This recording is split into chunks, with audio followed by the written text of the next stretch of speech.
Queria que os irmãos abrissem 1 Samuel, capítulo 1. Nós vamos falar um pouco sobre a família de Ana. E temos uma mensagem maior dentro desse texto.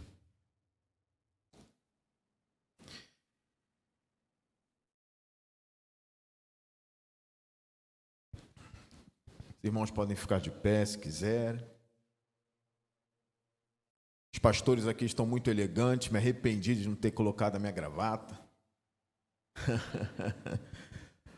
Os obreiros estão mais adornados do que eu. Se eu voltar da próxima vez, eu venho ou de gola clerical ou de gravata.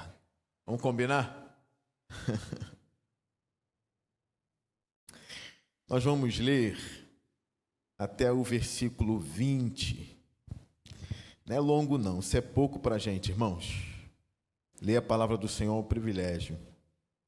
1 Samuel, capítulo 1, do versículo 1 ao 20. Minha versão é NVI, não é muito diferente da de vocês, não. Vamos ler o texto, diz assim: Havia certo homem de Ramataim, Zufita, dos montes de Efraim, chamado Eucana, filho de Jeroão, neto de Eliú e bisneto de Tou, filho do efraimita Zuf. Ele tinha duas mulheres, uma se chamava Ana e a outra Penina. Penina tinha filhos, Ana, porém, não tinha. Todos os anos esse homem subia de sua cidade a Siló para adorar e sacrificar ao Senhor dos exércitos. Lá, Ofni e Finéias, os dois filhos de Eli, eram sacerdotes do Senhor. No dia em que Eucana oferecia sacrifícios, dava porções à sua mulher Penina e a todos os filhos e filhos dela. Mas a Ana dava uma porção dupla, porque a amava, apesar de que o Senhor a tinha deixado estéril. E porque o Senhor a tinha deixado estéril, sua rival a provocava continuamente, a fim ou com o propósito de irritá-la. Isso acontecia ano após ano. Sempre que Ana subia à casa do Senhor, sua rival a provocava, e ela chorava e não comia. Eucana, seu marido, lhe perguntava: Ana, por que você está chorando? Por que não come? Por que está triste? Será que eu não sou melhor para você do que 10 filhos? Certa vez, quando terminou de comer e beber em Siló, estando o sacerdote Eli sentado numa cadeira junto à entrada do santuário do Senhor, Ana se levantou e, com a alma amargurada, chorou muito e orou ao Senhor e fez um voto dizendo: Ó Senhor dos exércitos, se tu deres atenção à humilhação de tua serva, te lembrares de mim e não te esqueceres de tua serva, mas lhe deres um filho, então eu o dedicarei ao Senhor por todos os dias de sua vida, e o seu cabelo e a sua barba nunca serão cortados. Enquanto ela continuava a orar diante do Senhor, Eli observava sua boca. Como Ana orava silenciosamente, seus lábios se mexiam, mas não se ouvia sua voz. Então Eli pensou que ela tivesse embriagada e lhe disse: Até quando você continuará embriagada? Abandone o vinho. Ana respondeu: Não se trata disso, meu senhor. Sou uma mulher muito angustiada. Não bebi vinho nem bebida fermentada. Eu estava derramando a minha alma diante do Senhor. Não julgues tua serva uma mulher vadia. Estou orando aqui até agora por causa de minha grande angústia e tristeza. Ele respondeu: Vá em paz e que o Deus de Israel lhe conceda o que você pediu. Ela disse: Espero que sejas benevolente para com tua serva. Então ela seguiu seu caminho, comeu e seu rosto não estava mais abatido. Na manhã seguinte, eles se levantaram e adoraram o Senhor. Então voltaram para casa em Ramá. Eucana teve relações com sua mulher Ana, e o Senhor se lembrou dela. Assim Ana engravidou, e no devido tempo deu à luz um filho, e deu-lhe o nome de Samuel. dizendo: eu o pedi ao Senhor. A igreja pode se sentar?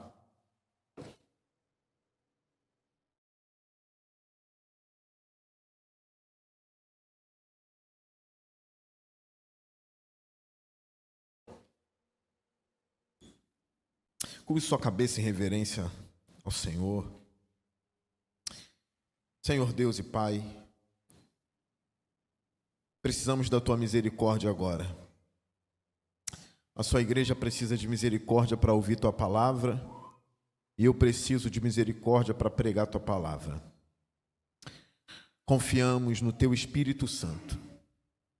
Confiamos agora somente no Teu Espírito que fala às igrejas. Me usa como um vaso de barro em Tuas mãos, Senhor.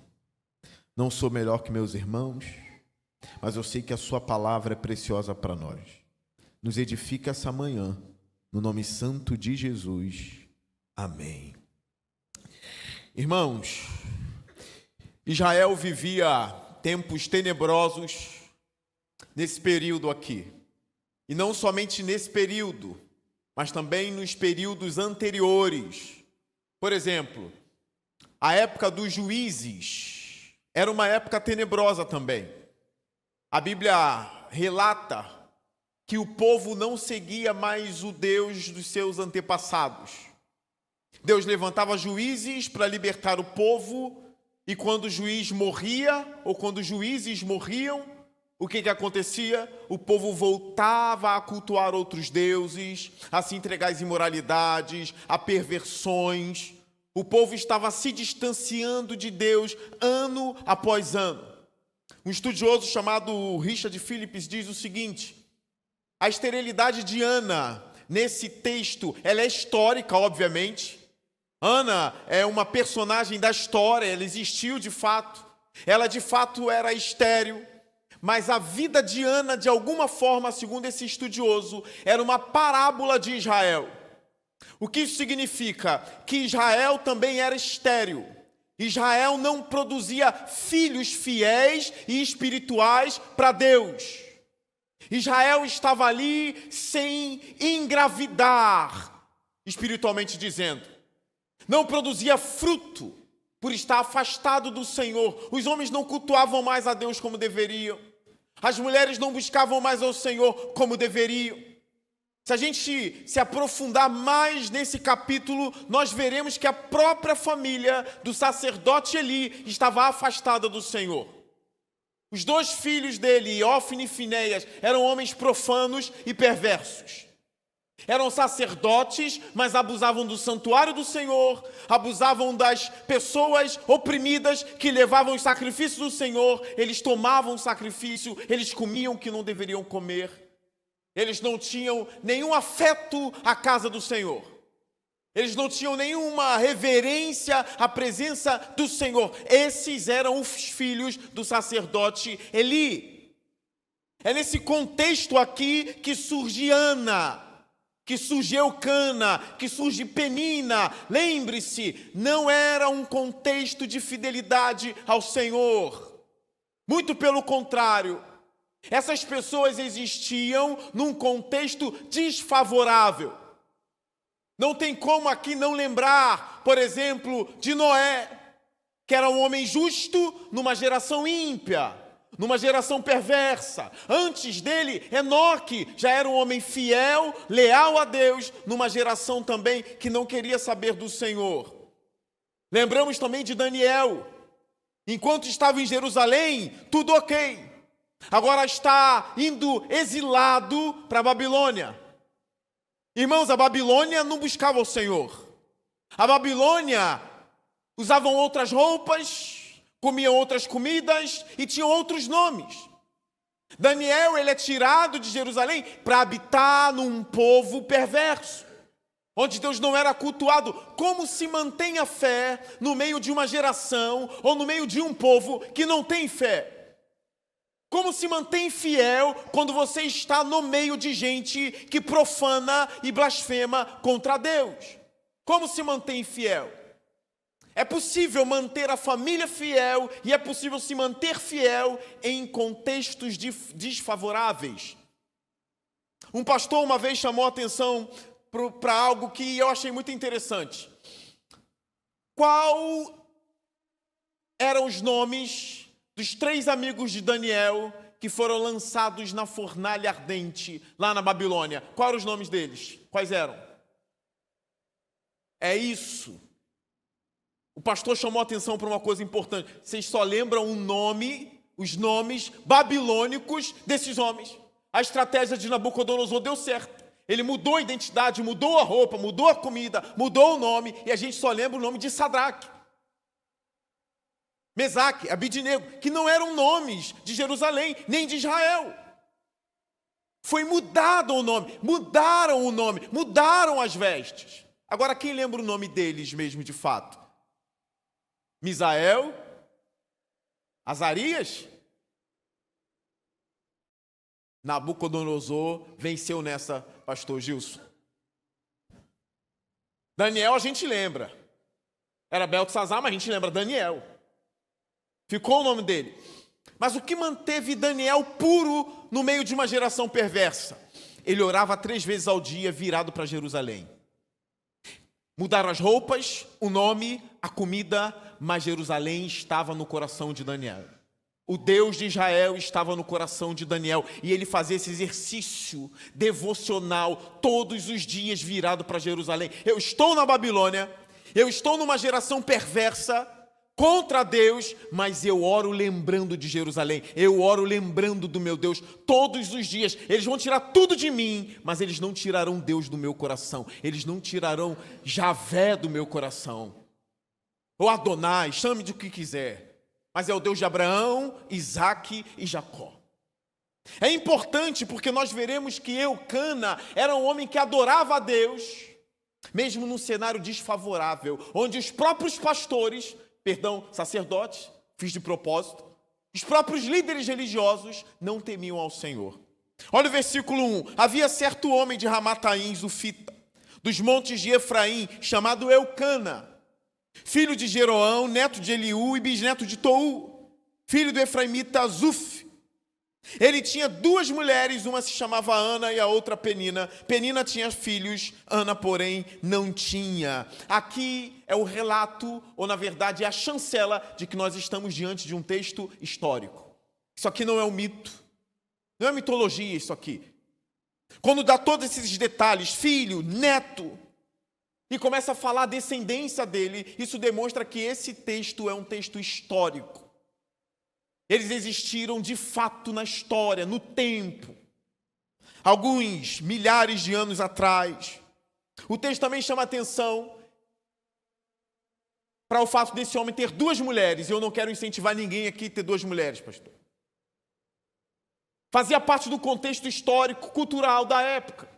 Mas lembrando que isso nunca foi, isso aí é algo que eu mesmo inventei. E eu não sou ainda ninguém na teologia brasileira e ninguém muito menos na teologia mundial. Mas é um conceito de fazer teologia de baixo para cima e não aguardar a teologia de cima para baixo.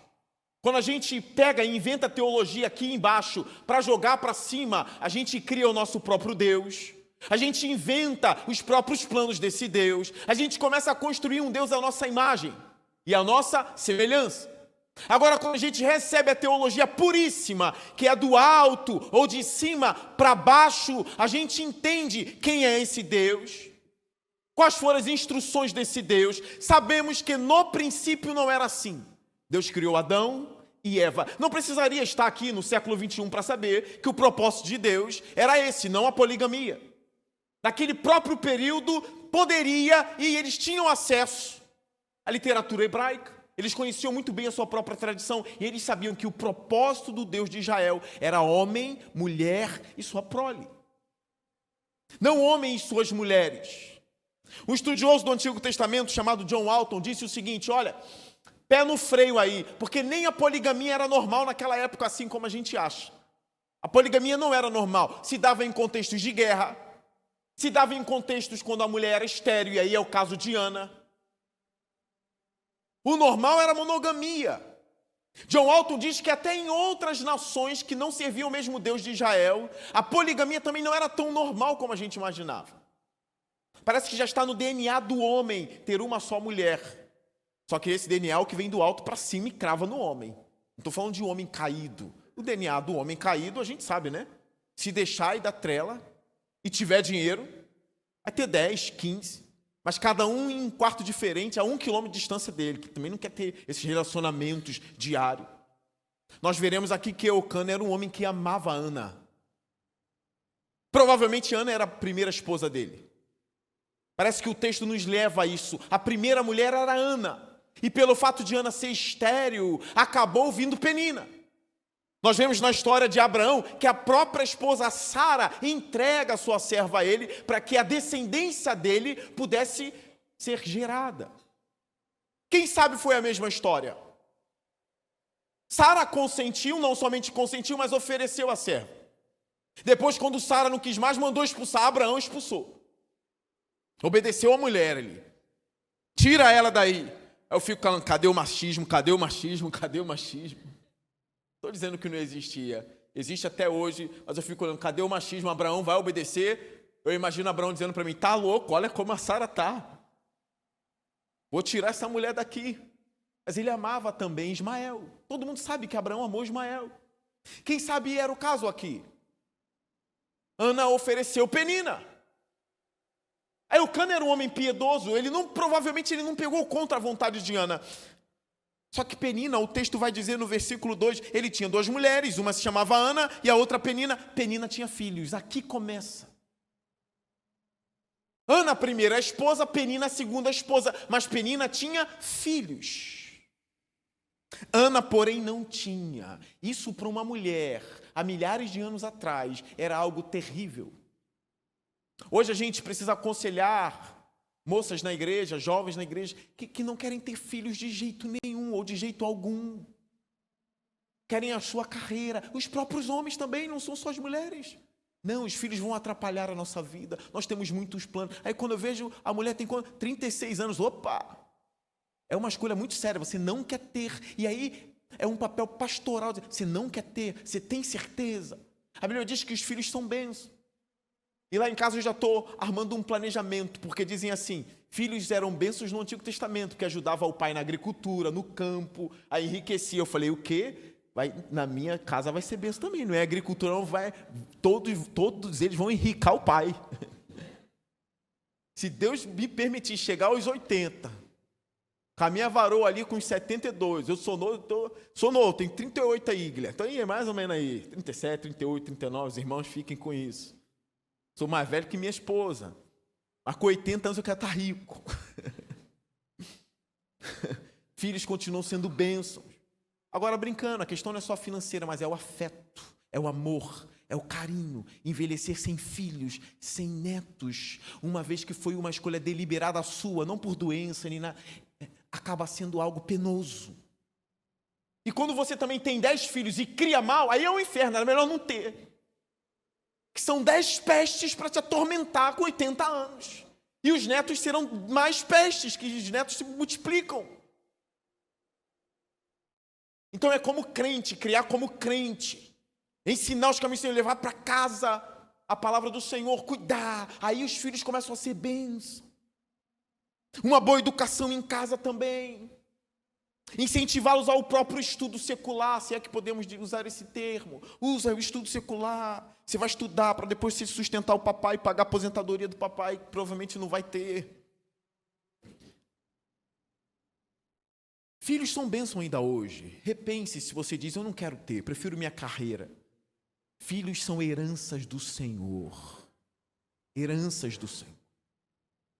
Dá trabalho, mas você vai envelhecer, 80, 90. Quem vai cuidar de você? Um filho bem criado vai te amar até a morte. Porque eles vão aprender com o próprio Deus. Honra a teu pai e a tua mãe. E eles vão te honrar. Lá na igreja eu tenho um homem, já com uns 48 anos, um membro. E eu não vou dizer o nome dele aqui não, para preservá-lo. A mãe dele envelheceu, adoeceu e colocaram num asilo. E o coração dele doía, ele fazia gabinete comigo. E aí ele chegou à conclusão, pastor, eu vou pegar minha mãe de lá e ela vai ficar na minha casa, que minha mulher consentiu e vai ficar. E está cuidando da mãe dele até hoje, honrando, todo dia honrando a mãe. Eu digo, Realmente o evangelho muda corações. Foi um homem que eu batizei, nós discipulamos, o evangelho tem mudado o coração. Mas para aquela época a mulher queria ter filho. Era um sinal da bênção do Senhor. Era um sinal da bênção do Senhor para a família, para a própria Jerusalém, para todo Israel, para o campo, para a agricultura, para tudo. E uma mulher com um ventre fechado era tido no meio da sociedade como uma mulher amaldiçoada por Deus. Agora imagine ela dentro de casa com uma rival que tinha muitos filhos, chamada Penina. Aqui eu quero abrir aspas a vocês, não fazia parte da mensagem, mas tem um louvor horroroso que se canta por aí. Eu nem sei se é louvor, dizem que está na categoria de corinho de fogo. O louvor é: Penina vai ver minha vitória nascer, ela vai carregar o meu sofá, a Penina vai ver minha vitória nascer. Isso é um corinho. O problema disso é que normalmente a Ana está aqui e a Penina está na mesma igreja no banco de trás. E ela está cantando: a Penina vai ver e vai carregar o meu sofá, a Penina é tu, a Ana é ela.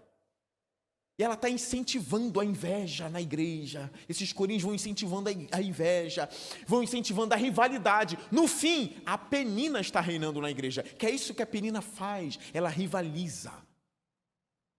É isso que a Penina faz. E estão cantando isso nas igrejas, já não é de hoje. É o irmão cantando, mandando direta para o irmão lá de trás.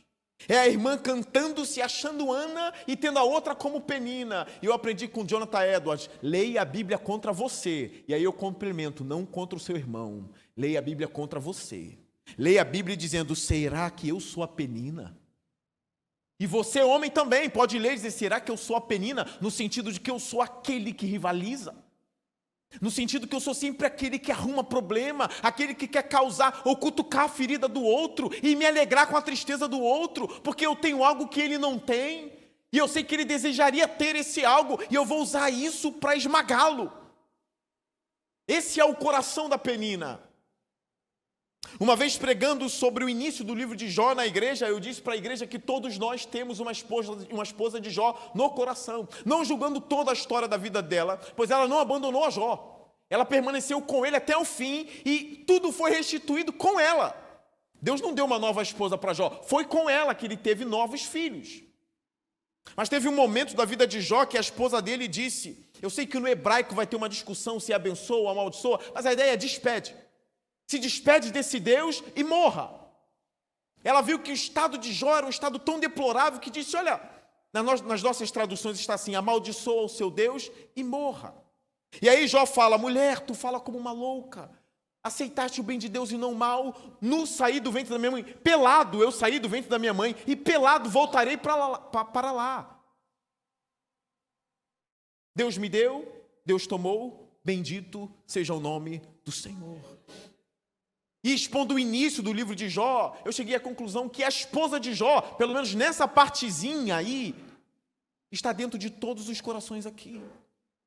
Por que você não abandona o seu Deus e morre? É o seu próprio coração falando. Por que você não se desvia? Por que você não vai embora? Porque a esposa de Jó falando. E eu tenho chegado à conclusão que nós temos uma Penina também no nosso coração e a gente precisa cuidar. Porque senão nós vamos rivalizar e nós vamos destruir e esmagar o nosso próximo. Lembrando a vocês aqui o que eu falei, que acaba sendo uma paródia do próprio Israel estéril. A história tem o nome de Ana, mas é para um contexto maior. Eu já vou explicar para vocês esse contexto. Olha o versículo 3. Todos os anos esse homem, ou seja, Eucana, subia de sua cidade a Siló para adorar. Olha isso daí. Se você tem costume, como eu, de rabiscar a Bíblia, e eu tenho um trato agora que eu só rabisco a minha Bíblia de lápis. Minhas outras Bíblias tudo de caneta. Me arrependi. Não dá nem mais para usar. Não dá nem para ver se é a letra A ou a letra O. Tudo rabiscado. De lápis. Ele ia adorar. Nós lemos isso aqui e passa batido. Adorar, nós adoramos também. Só que fica mais belo quando nós descobrimos que ele adorava a Deus num período de trevas. Ele não era conhecido como aquele Maria vai com as outras. Ele adorava mesmo os próprios sacerdotes sendo ímpios. Eucana era um homem crente. Todo ano ele subia a Siló. Os estudiosos calcularam a distância 24 quilômetros de onde ele morava para Siló, levando 2 dias de viagem. Ele subia para adorar e sacrificar ao Senhor dos Exércitos. Ele sabia que era por meio de sangue que se dava a expiação de pecado.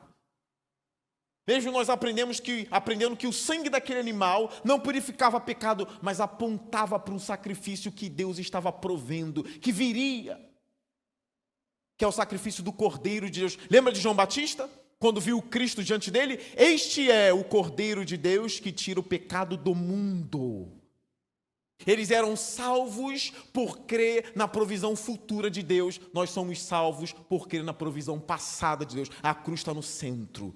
Eles eram salvos crendo na provisão que viria, e nós somos salvos crendo na provisão que já veio, que está na cruz do Calvário. A purificação pelo sangue, mas ele cumpria, ele levava o sacrifício do Senhor dos Exércitos. Era um homem piedoso, um homem leal. Ele levava toda a família a Siló.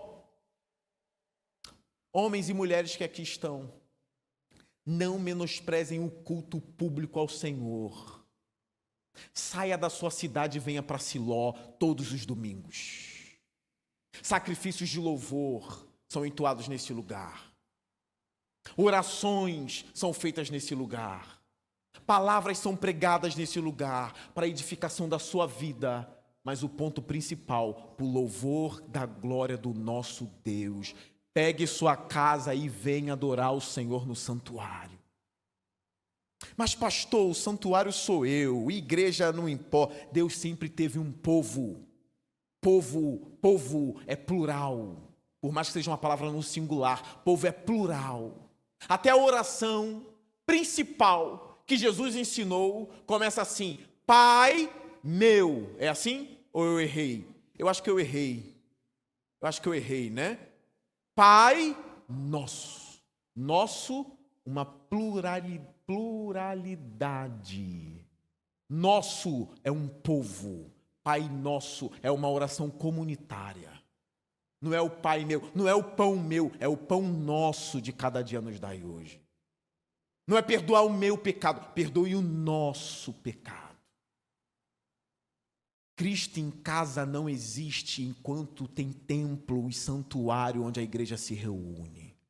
Agora, se você está lá no Nepal sozinho, é óbvio que Cristo está com você. É algo estranho, você tem tudo, dá para vir para a igreja se unir com o povo de Deus, e você não quer. Saia da sua casa e venha para Siló com toda a sua família. Com filho, com filha, com esposa no singular e não esposas, como eu já expliquei. O texto continua, a parte B do versículo 3. Lá, Ofni e Finéias, que eram os 2 filhos de Eli, eram sacerdotes do Senhor. Como eu disse, 2 homens profanos, que Deus depois matou os 2. E aí é matéria para outro dia que fica para o pastor Gilson ou para o pastor Guilherme. Deus matou esses 2 homens perversos. Depois a morte de Eli, por saber da destruição e da guerra da arca do Senhor ter sido roubada, acaba morrendo também. Versículo 4. No dia em que Eucana oferecia sacrifício, dava porções à sua mulher Penina e a todos os seus filhos e filhas. Mas a Ana dava uma porção dupla, porque amava, apesar de que o Senhor tinha deixado estéril. Os estudiosos se dividem nisso aqui, porque alguns vão dizer, foi traduzido de forma errada, está traduzido porção dupla. Alguns teólogos vão ver de forma negativa, vão crer que o certo no hebraico ali seria apenas uma porção, porque o Senhor lhe havia trancado a madre. Outros vão dizer, jamais seria apenas uma porção. A tradução correta seria uma porção especial, porque está ligado ao amor que ele tinha a Ana, independente de Deus ter sido ou fechado o ventre dela. Eu estou com isso. Ele amava a Ana. Ele amava muito a sua esposa. Era um marido dedicado. Até mesmo uma Penina que ele deu a palavra que sustentaria e cuidaria, porque era assim na antiguidade, quando se adotava ou se pegava uma outra mulher e colocava na sua casa, tinha aquele compromisso de homem de manter, de sustentar e de cuidar. Tanto os filhos e as filhas, ele fazia isso, mas a Ana, ele dava a melhor parte à sua amada esposa. Uma outra coisa importante aqui, irmãos, nós precisamos frisar. porque o Senhor a tinha deixado estéril. Nós lemos, relemos esse texto e nós aprendemos que os nossos irmãos hebreus, tudo era Deus. Aconteceu uma tragédia em minha família. O Senhor trouxe tragédia à minha casa. Era assim que eles agiam. Vocês sabiam disso? Eles não tinham essa coisa, não. Não, foi a própria natureza. Deus nem sabia. Alguns teólogos vão dizer, Deus nem sabia. Quando houve o tsunami, se eu não me engano, foi na Tailândia. Estou certo, né? Tailândia. Alguns teólogos se levantaram e disseram assim, Deus jamais provocaria uma tsunami. Deus nem sabia que iria ter. Ele está acompanhando a história junto com a gente. Ele está descobrindo a história junto com a gente.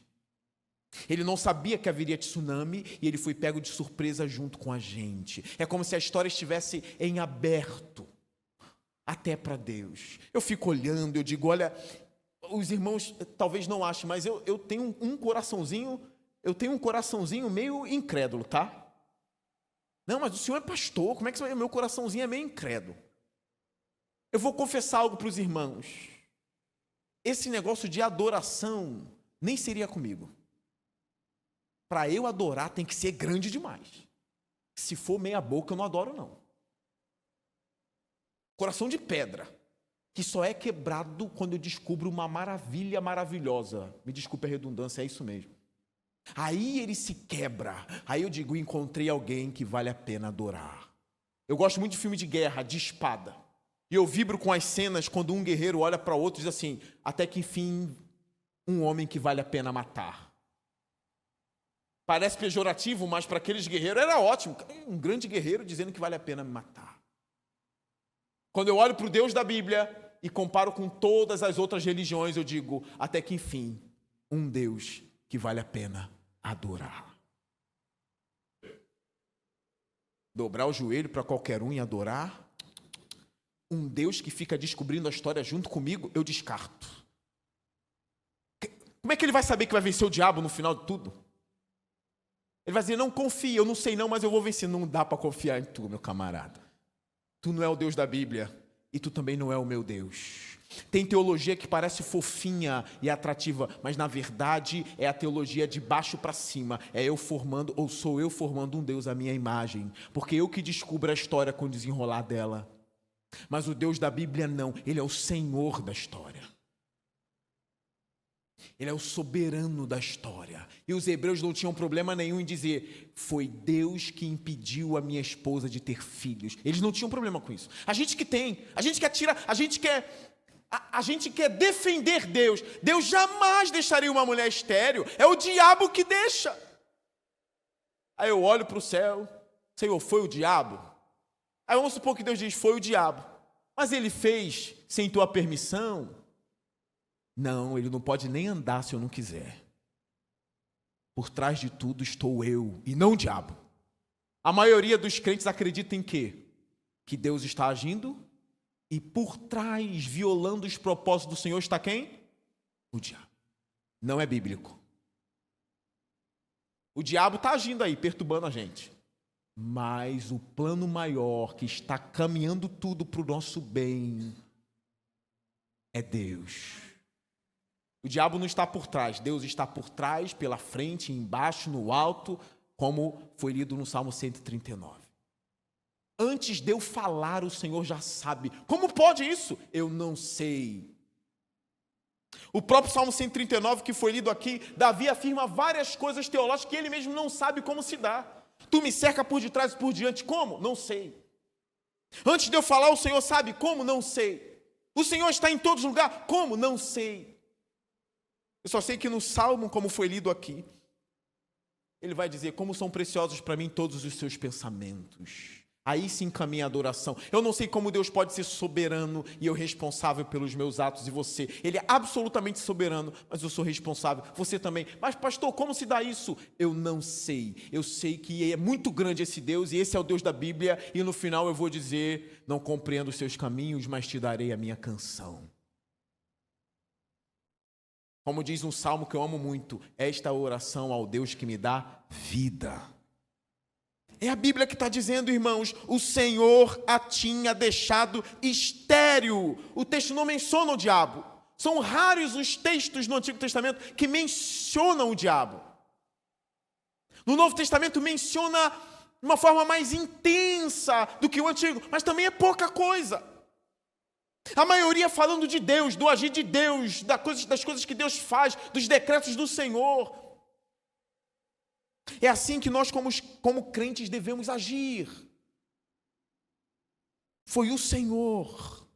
É por isso que quando o diabo vier e aparecer em nossa casa, é óbvio que eu estou brincando, não é assim também, né? Mas falar, eu destruí tua vida. Irmãos, ele nem pode ter esse orgulho.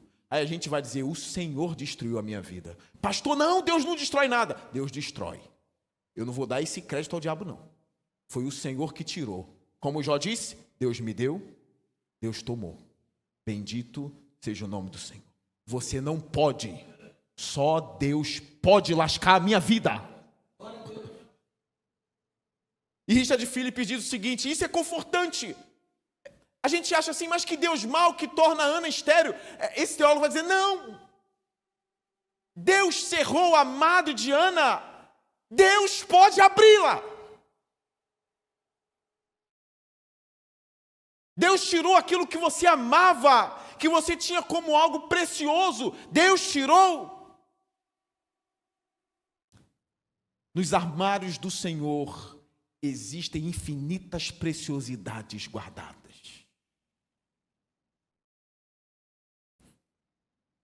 Se Ana estivesse lendo a própria história, ela veria que para isso ela deveria chorar, o sacerdote vê, e aí o sacerdote abençoa, ela vai e promete que daria o filho ao santuário, e serviria ao Senhor todos os dias, e aí esse filho seria Samuel, que ungiria Davi, que aí vinha a descendência de Cristo. Olha o plano. Às vezes a gente não entende quando a coisa ruim acontece. Ana não sabia quem seria Samuel, mas era necessário ela ter a madre cerrada, para ela justamente ir para o santuário, na frente do sacerdote, orar, chorar, aí o sacerdote vir dialogar com ela, aí ela prometer, ele vai viver para o Senhor, se Deus me der um filho, eu entregarei a Deus. Era o que o Senhor queria. Se ela tivesse filho lá na cidade dela, talvez não seria assim.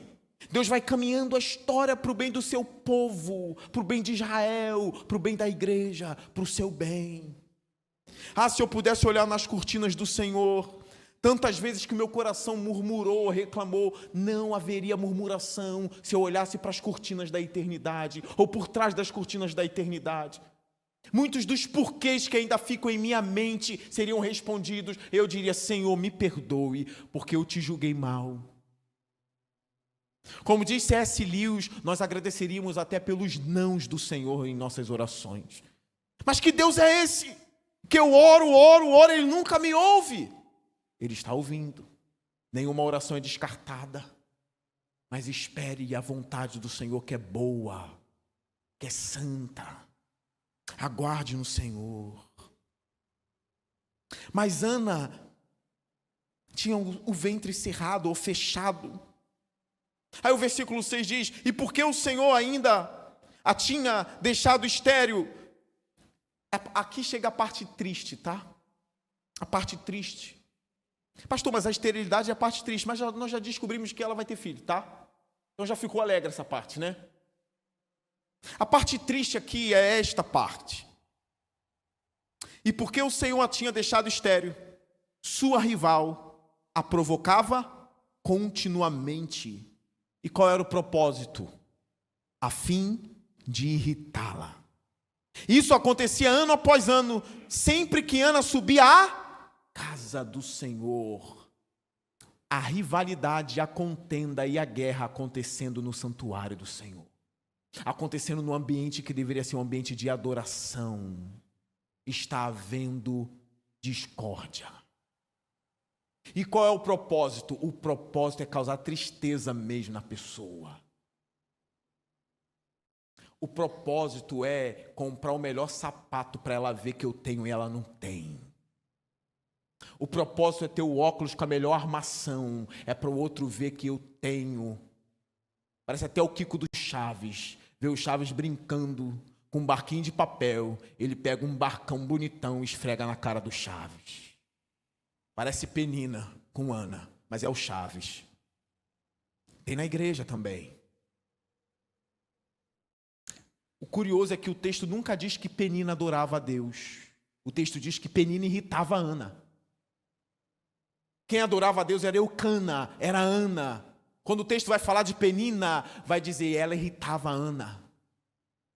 Se você está aqui me ouvindo e você se assemelha a Penina, e você não se arrepender, você vai ficar marcado não como um adorador, você vai ficar marcado como aquele que causa discórdia na igreja. É muito triste isso. Mas estar aqui ouvindo esse sermão, olhando esse texto, é uma oportunidade que Deus está te dando para se arrepender. E aí nós veremos um monte de peninas, eu espero poucas peninas, virando mulher de Deus e homens de Deus, passando a adorar o Senhor. Irmãos, nós precisamos zelar pela igreja. Nós precisamos cuidar da igreja. E eu sei que a maioria das pessoas, quando fala de igreja, sempre diz assim, mas o pastor é assim, os pastores não fazem, a fulana só quer liderar, Beltrano só faz isso, e não sei o que, só apontando o outro. A minha pergunta, você faz o que em prol do reino? Você faz o que em prol da igreja? Seja um ajudador e não um falador. Senta no banco da igreja, usa o ar-condicionado da igreja, o estabelecimento da igreja e fala mal da igreja. Fala mal de todo mundo. Aprenda. Nós estamos aqui para adorar ao Senhor. Nós estamos aqui para adorar o nosso Deus. Só lembre do seu irmão se for para fazer o bem. Se for para fazer o mal, esqueça ele. Só lembre dele se for para fazer o bem. Se ele pecar contra ti, vá até ele com doçura. Mostra-lhe onde ele errou. Se ele se arrepender, você ganhou o seu irmão. Tudo com amor. Penina é o exemplo daquilo que nós não devemos ser jamais na igreja do Senhor. Nós sabemos que no campo missionário tem aquilo que nós chamamos de a igreja perseguida. Já tem perseguição demais lá fora. Não pode haver aqui dentro. Nós já temos ódio demais lá fora. Ódio que vem lá de fora para dentro. Isso já é pesado. O que alivia esse fardo? É o amor dentro da igreja. Vai aliviar o ódio que nós recebemos lá de fora. O amor nos mantém em meio a uma geração perversa. Mas a igreja não pode ser essa geração perversa. Que a Penina saia de dentro de nós.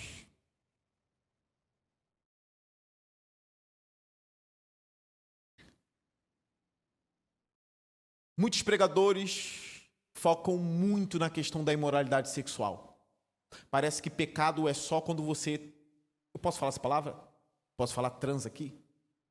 Parece que pecado é só quando tu transa com alguém que não é tua esposa. É claro que é pecado. A Bíblia condena. É pecado e é pecado.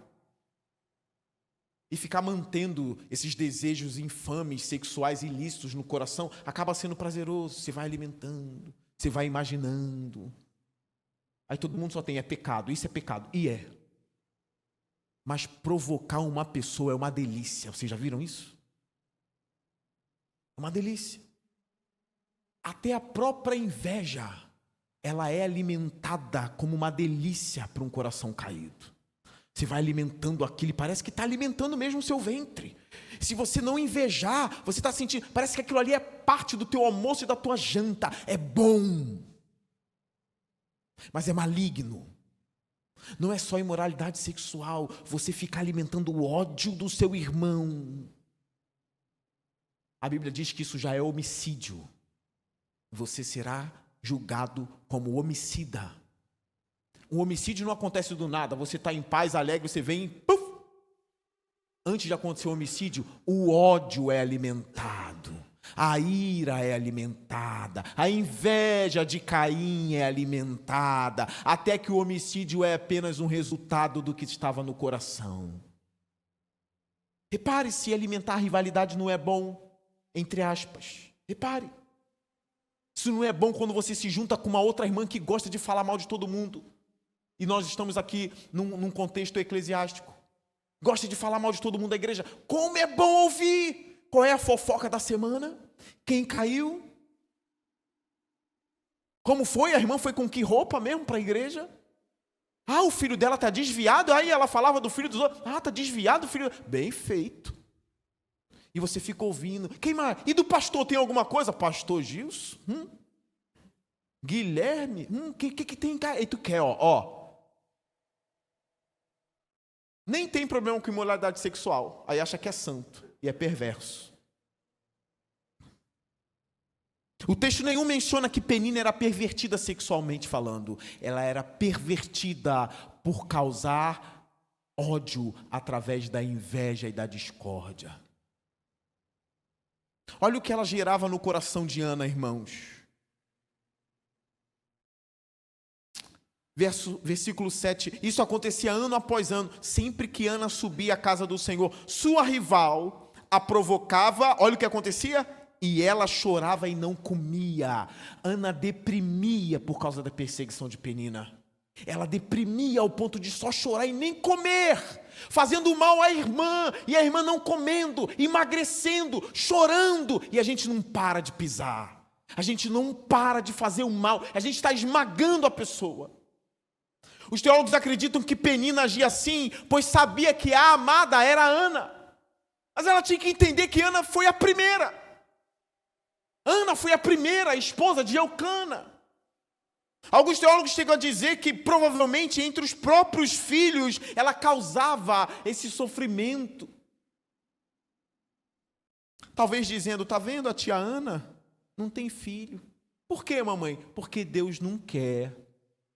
E aí feria Ana. São ilações dos teólogos. Ilações.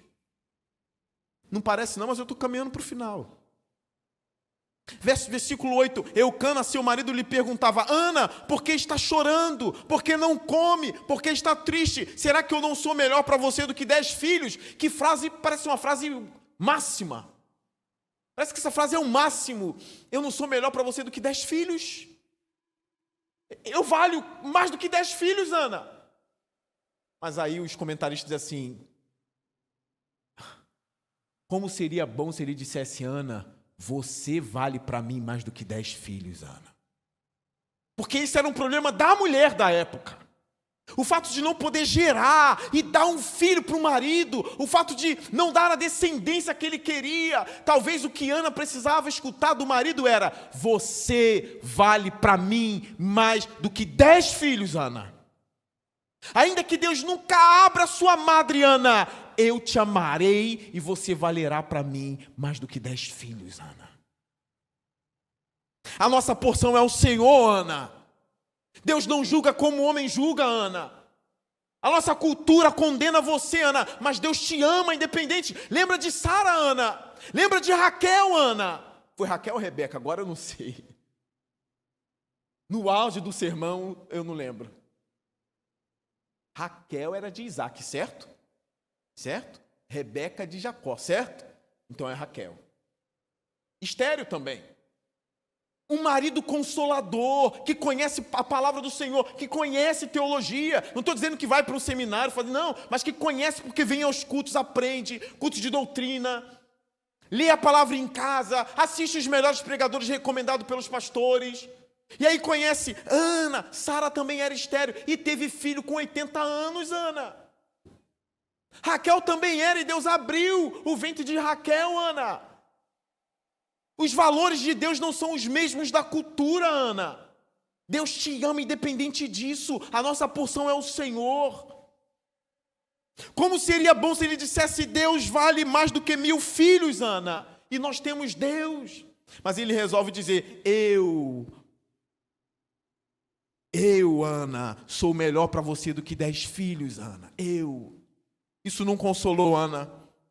Versículo 9. Certa vez, quando terminou de comer e beber em Siló, estando o sacerdote ali sentado numa cadeira, junto à entrada do santuário do Senhor, Ana se levantou e com a alma amargurada, diz o texto, chorou muito e orou ao Senhor. Tem uma péssima teologia que ainda alcança várias igrejas até hoje, que é uma teologia triunfalista, que o crente sempre vai triunfar. Ele sempre vai triunfar. Ou seja, o crente que está passando por uma provação financeira é porque não é fiel a Deus.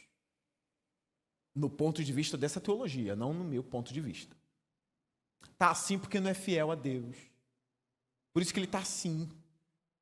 O filho adoeceu, tem pecado.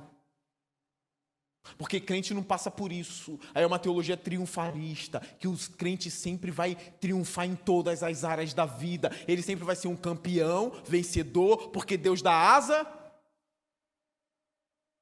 A outra parte eu esqueci. Faz teu voo. Campeão, vencedor. E como é que, Guilherme, eu olho para Jó e falo, campeão?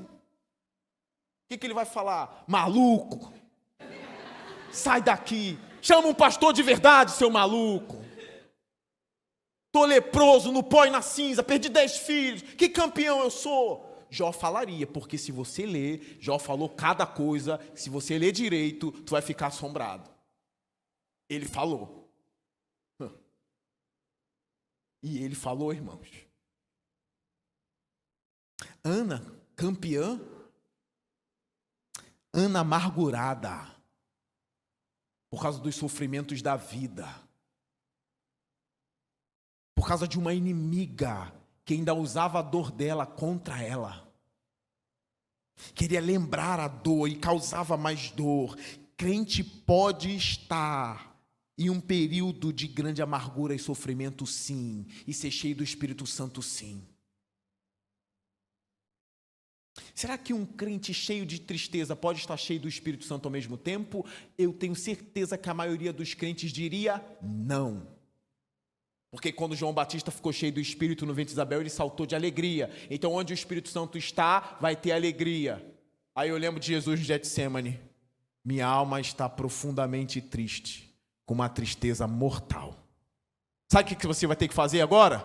Jesus estava vazio do Espírito Santo nesse momento. Aí você vai cometer blasfêmia. O Espírito Santo está na tristeza. 2 Coríntios 7 ainda diz que tem uma tristeza que quem causa é o Espírito Santo, tá? Que é uma tristeza que é para levar a pessoa ao arrependimento. Então ele causa tristeza. Depois leia em casa. Alma amargurada. Eu quero citar um trechinho aqui do grande pregador Charles Haddon Spurgeon, ou Spurgeon, aqueles que são mais rigorosos aí no inglês. Diz o seguinte: observamos o vazio no rosto. De acordo com Charles, quando uma pessoa sabe que Deus está com ela, aí abre aspas agora para Spurgeon, ela pode suportar grande tristeza, grande depressão do espírito, mas se nós cremos que Deus nos abandonou, em nossas misérias e dificuldades, há um tormento dentro de nosso peito, que posso somente assemelhar ao prelúdio do inferno. O que o Spurgeon está querendo dizer? Se você está sofrendo, mas você tem a certeza que Deus está contigo, você vai. O problema é quando você está passando por um sofrimento desgraçado e você tem a certeza que Deus te abandonou. É isso que ele está dizendo. É o prelúdio do inferno. Não quer dizer que Deus te abandonou, não. É a sua sensação. Agora imagine Ana sabendo, Deus fechou a minha madre. Deus está contra mim. Que tristeza mortal a tristeza de Ana. Até que mesmo assim ela vai ao Senhor, crente, sentindo ou não sentindo, com grande fé ou pouca fé, ore ao Senhor. Com pouca fé ou muita fé, achando que Deus já até te condenou, procure o Senhor em oração. Deus nunca bate a porta na cara de um filho quebrantado. O meu Deus não. Um rabino uma vez falou de 3 tipos de oração: a oração silenciosa, o clamor e as lágrimas. E ele disse: as lágrimas são mais poderosas do que tudo, porque as lágrimas escorrem e passam por qualquer portão. Ainda que o ferrolho, o portão de bronze do céu esteja trancado, as lágrimas passam por debaixo das portas e chegam até Deus. Líquido é fogo. Se tiver uma rachadura aqui, já desce. As nossas lágrimas são assim, vai pingar no colo de Deus. E Ele vai olhar, da onde está vindo? Senhor, as lágrimas passam, porque Deus não rejeita um coração contrito e quebrantado. Jamais rejeita um coração contrito e quebrantado. Ela chora muito com a alma amargurada, e o texto no versículo 10, e com a alma amargurada chorou muito e orou ao Senhor, e fez um voto dizendo: ó Senhor dos exércitos, se tu deres atenção à humilhação de tua serva, te lembrares de mim e não te esqueceres de tua serva, mas lhe deres um filho, então eu o dedicarei ao Senhor por todos os dias de sua vida, e o seu cabelo e a sua barba nunca serão cortados. É um voto de Nazireu. O menino seria o nazireu, os cabelos grandes, a barba sem cortar, não poderia beber vinho, seria separado exclusivamente para o trabalho do Senhor. Olha o voto dela. Era o que Deus queria para Israel, e Ele está começando a criar, conforme a sua soberana vontade se cumpre. 12, enquanto ela continuava a orar diante do Senhor, Eli observava sua boca. Como Ana orava silenciosamente, seus lábios se mexiam, mas não se ouvia a sua voz. Então Eli pensou que ela estivesse embriagada e lhe disse: até quando você continuará embriagada? Abandone o vinho. Engraçado que para os filhos ele não falava. Todo mundo sabe que Eli perdeu a família. Ana, coitada, ele julgou pela oração. Alguns vão dizer que era normal a pessoa levar um sacrifício, dinheiro, dava, aí o sacerdote chorava. Ana não fez nada disso. Ela entrou só, vazia de mão, vazia de bolso e vazia de coração. Vazia de coração pela angústia, pela falta de sentir Deus, pela falta da aprovação do Senhor, sentindo o contrário, como se fosse uma mulher reprovada. E ela ora silenciosa, a angústia é tão grande que ela mexe os lábios e parece que está bêbada. Algumas pessoas usam isso aqui para dizer, ela já estava falando línguas estranhas. Ainda não, Ana, ainda não. Era realmente a angústia nos lábios, os tremores. Aí Eli viu aquilo, está bêbada. Provavelmente porque Israel já estava numa condição tão ruim que provavelmente era normal ter gente bêbada por ali. Ele diz, está embriagada, abandone o vinho. Para os filhos não falava, mas para Ana era necessário um aguçamento pastoral maior em Eli, para entender que ali estava uma serva do Senhor precisando de bálsamo para a alma. Ana respondeu, não se trata disso, meu Senhor. Mesmo assim ela mantém a reverência. Meu Senhor, ela chama Eli de meu Senhor, um respeito à autoridade religiosa da época, mostrando que ela não era uma mulher insubmissa e que ela não deixou a amargura a tornar rebelde. Ela trata bem o sacerdote. Ela trata bem ele chamando de meu Senhor. Eu não sou isso. Talvez se fosse você diria, ô maldito, eu não estou bêbada. Ela não, meu Senhor, com todo respeito. Posso dizer com toda licença aqui poética, ao pastor da época, eu sei que sacerdócio era uma outra coisa. Eu sei que nós cremos no sacerdócio real de todos os crentes. Mas me permita dizer, ao pastor da época, ela diz, meu Senhor, sou uma mulher muito angustiada. Aí ela se abre. Não tem gente que tem dificuldade de se abrir? Irmão, chega um momento que vai tudo. A angústia é tão grande que só está querendo uma oportunidade para transbordar da boca.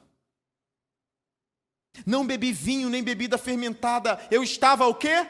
Derramando minha alma diante do Senhor. Falta isso nos crentes de hoje.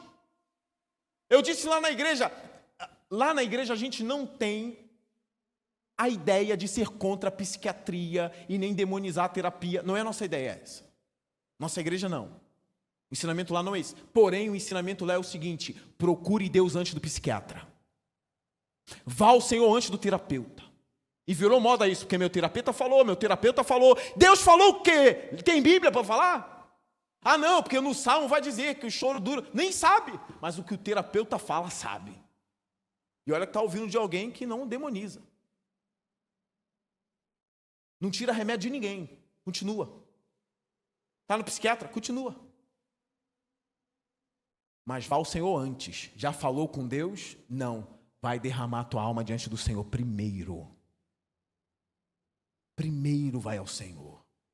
Vai andando e vai conversando com Deus. Vai desabafando com Deus. Nós somos ainda um povo que ora, sim ou não?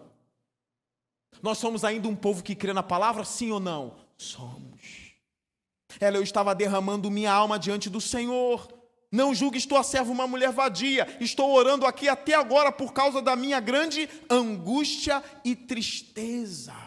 Está angustiado, está triste.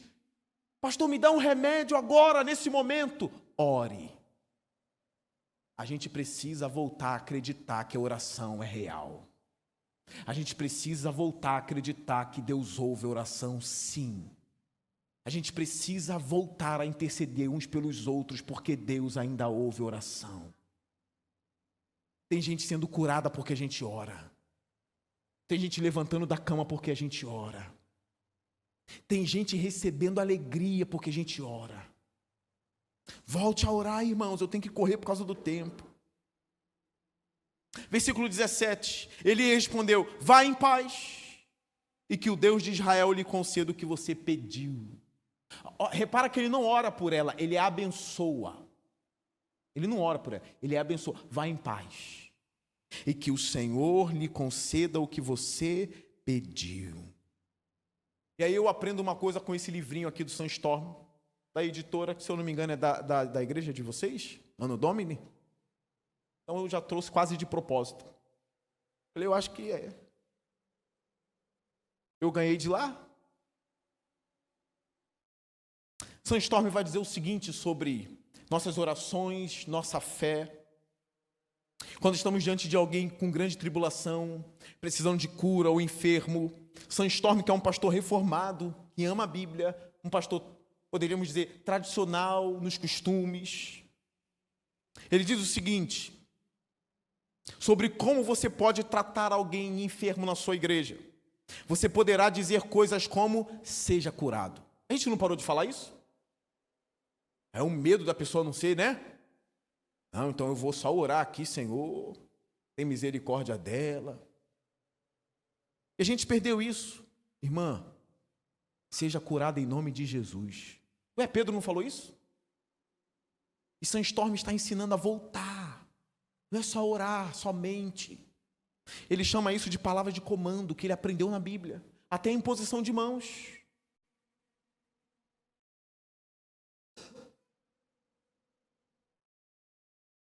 Nós perdemos uma membro da igreja também em quinta-feira. Sepultamos sexta. Não, ela faleceu na sexta e a gente sepultou na sexta mesmo. Eu fui no hospital e eu ungi aquela mulher e coloquei a mão sobre a cabeça dela.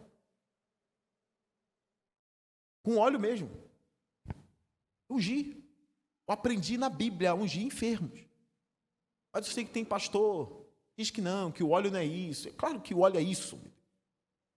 Me perdoa, não sei nem qual é a visão do pastor aqui. Pastor, se não for isso, então não usa, tá? É isso mesmo, né, galera?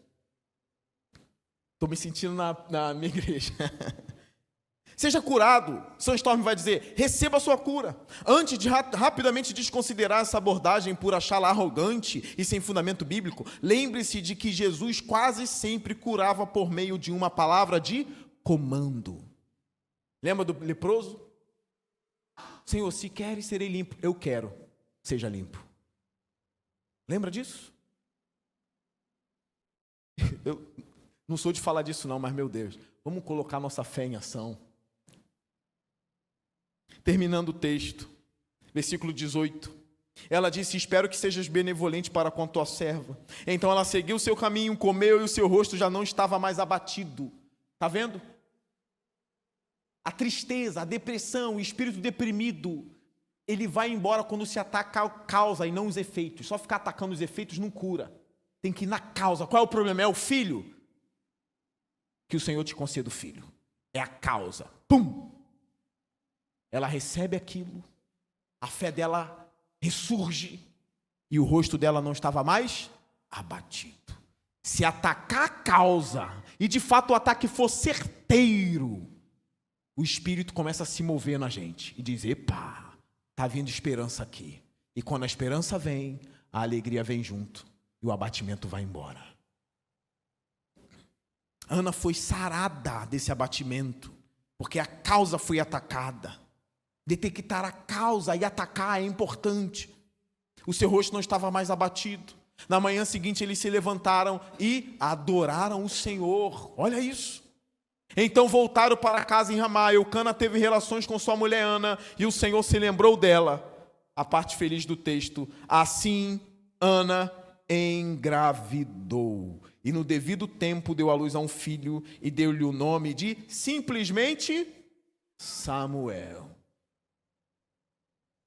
Essa música que me veio à cabeça. A irmã cantou.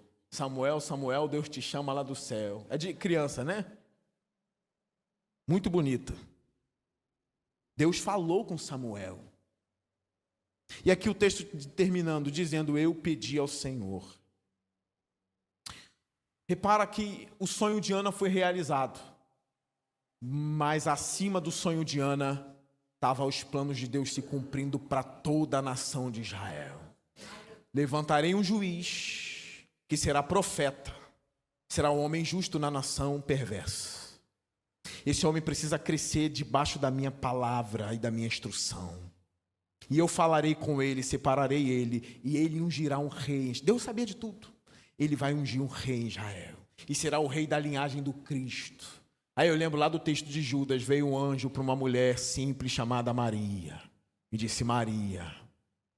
E a Bíblia diz que o anjo diz que no ventre dela tinha um ser. Era um ente. Que seria chamado santo. E Maria diz, mas eu sou virgem, que é pior que estéril para ter filho. A estéril ter filho, parece que são clamores de Deus na história. Sara é estéril, é impossível, vai ter filho. Rebeca é estéril, é impossível, vai ter filho. Ana é estéril, é impossível, vai ter filho. Mas o impossível dos impossíveis está chegando em Israel. Senhor, qual é o impossível dos impossíveis? A virgem vai conceber. E é uma mulher simples de Belém. Uma pobre mulher de Belém. Novinha, novinha, novinha. Virgem, virgem, virgem.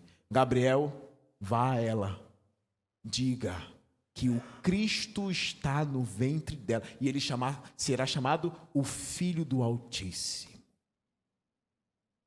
E é isso, ser crente é isso. Óbvio que Deus tem poder de fazer uma virgem gerar. Eu vou repetir, óbvio. É assim. Para quem criou o universo pela palavra, uma virgem conceber é assim. O poder do Espírito a envolveu. E aí tem um hino que a gente canta lá na igreja. Nasceu o Redentor, nasceu o Redentor, o eterno Pai do céu. Aí vai, seu filho ao mundo deu.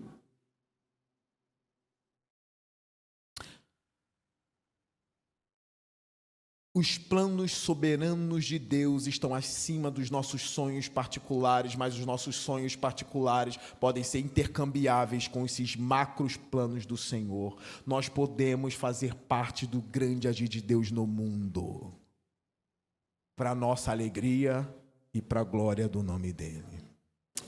Curve sua cabeça. Senhor Deus, eu espero que essa palavra fique em nossos corações. Edifica essa igreja pela tua palavra. Edifica as famílias dessa igreja. Que eles amem o culto, que eles amem a palavra, que eles amem a oração, que eles amem os louvores, Senhor, para a tua glória. Que haja reverência nessa igreja. Que eles amem os pastores, Senhor Deus, que eles amem, amem, amem, amem. Que eles amem o próximo, que eles amem aquele que não tem e aquele que tem. Que eles amem, Senhor. Que não haja, Senhor Deus, nenhum perverso entre eles, Senhor. Mas que só haja santos e santas aqui.